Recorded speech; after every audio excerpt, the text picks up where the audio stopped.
이게 그 무시무시한 폭력행위 처벌에 관한 특별법상 특수주거침입죄입니까? 검사의 수사 지휘로 수사가 시작되었을 때 저는 너무 얼토당토 하는 일이기 때문에 별 신경을 안 썼습니다.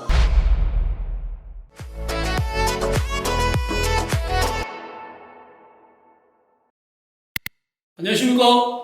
교육은 소통부와 공감이다. 그럴집이 권오일입니다. 지난 편에 이어서 제가 직접 경험한 사실을 가지고 검찰 개혁과 관련한 이야기를 이어나가겠습니다. 검사 동일체라는 말처럼 검사는 철저한 상명 하복의 관계로 이루어진 권력 집단이기도 합니다. 검찰이 기소하지 않으면 아무리 비난 여론이 거세다 하더라도 그만인 겁니다. 공소를 제기할 수 있는 권한은 오직 검찰만이 갖고 있기 때문입니다. 수사는 경찰이, 기소는 검찰이 하는 걸로 알고 있는 사람들이 많습니다만 이 수사권마저도 검찰이 다 가지고 있는 겁니다. 따라서 대한민국 검찰은 기소권뿐만 아니라 수사권마저 독점하고 있는 말 그대로 무소불위의 권력기관이기도 합니다. 기소 독점의 또 다른 폐해는 전관예우라고 할 수도 있습니다. 전관예우란 전직 판검사가 변호사로 개업해서 사건을 맡으면 법원이나 검찰이 편의를 봐주며 유리한 판결을 내리도록 한다는 뜻입니다. 당연히 수임료의 문제가 발생하겠죠. 이 사건의 내용에 따라서 다르겠지만 예를 들어서 전관예우에 해당되는 변호사를 선임할 경우에 검찰이 기소를 하지 않으면 몇 억, 법원이 무죄를 선고하면 몇 억, 집행유예가 나오면 몇 천만 원, 이런 식이며 대체로 착수금은 별도로 한다고 알려져 있습니다. 아니 이런 것이 어떻게 가능하겠습니까? 제가 청강 및 어느 장의 특수학교인 에바다 학교 교사로 재직할 당시에 농아 어린아이 70명을 미국으로 인신매매하고 강제노동을 시키고 임금을 착취하고 정부 지원금과 후원금을 횡령하는 이 말 그대로 비리의 종합백화점이라고 할 수 있는 비리재단에 맞서 7년 동안 끈질기게 투쟁하여서 완전 정상화라는 기적을 이루었습니다. 이 과정에서 저는 6번의 파면과 해임을 당했는데 마지막 해임은 대법원에서 징역 8월과 집행유예 2년이 확정되면서 자동 해임이 되었습니다. 그런데 말입니다. 그 해임 사유가 기가 막힙니다. 안 겪어본 사람들은 상상하기조차 어려울 겁니다. 죄명은 폭력행위 처벌에 관한 특별법상의 특수주거침입입니다.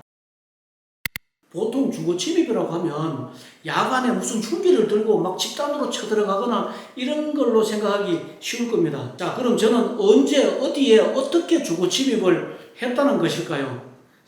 여러분 깜놀하지 마세요. 자, 교사인 제가 수업이 있는 평일 출근 시간에 학교에 출근한 것을 폭력행위 처벌에 관한 특별법상의 특수주거침입죄라고 검사가 기소를 했습니다. 다시 생각해도 정말 어이없고 기가 막힌 일입니다. 정말 기가 막히고 코가 막힌다 그죠? 당시 저는 아침 8시경에 교장, 교감 선생님과 동료 교사들하고 같이 정상적으로 출근을 한 겁니다. 그렇다고 출근하면서 누구를 때리거나 아니면은 뭐 무슨 협박을 하거나 그렇게 한 것도 아니고 그냥 자연스럽게 출근한 것이었습니다. 당시 에바다 학교를 최씨 일가라고 부르는 구재단 비리 주범들이 불법 점거를 하고 있었습니다. 심지어 이들은 법원으로부터 출입금지 가처분까지 내려진 사람들이었습니다. 이런 상태가 너무 오래 지속되니까 당시 노무현 정부 청와대에서 박주현 참여수석비서관이 양민호 비서관님을 임시로 에바다 담당 비서로 지정해서 에바다 대책회의를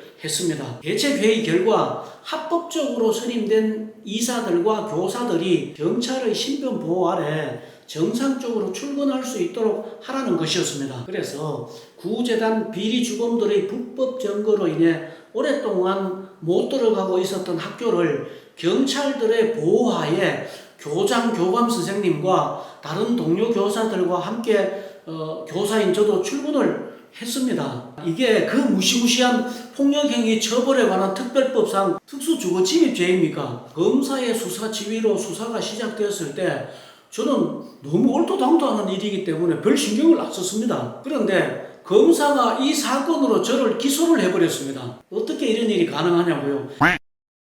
자, 여기서 거듭 말씀드리는데 보수냐 진보냐 혹은 정치적 성향으로 바라보는 것이 아닙니다. 이런 말도 안 되는 일이 보수적인 사람에게는 안 생기고 진보적인 사람에게만 생기는 것이 아닙니다. 누구라도 당하지 않는다는 보장이 없는 겁니다. 다음 시간에도 헉 할 수밖에 없는 직접 겪은 내용들을 중심으로 검찰 개혁과 관련한 말씀을 나누도록 하겠습니다.